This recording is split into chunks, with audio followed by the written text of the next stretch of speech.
Nagmamahalan na ang mga bilihin lalo na ang liquid detergent. Siyempre, tayong mga taga-budget ng pera ay napapaisip tayo paano natin pagkasyahin ang ating pera at makatipid. At isa sa pinoproblema natin, lagi ang ating mga labahan. Pag may labahan, siyempre kailangan natin ng sabon na nagmamahalan na ang commercial liquid detergent.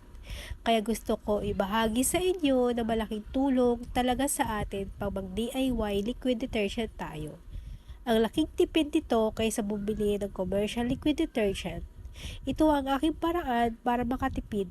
Panoorin mo hanggang dulo at baka magustuhan mo rin. Magandang araw mga mare!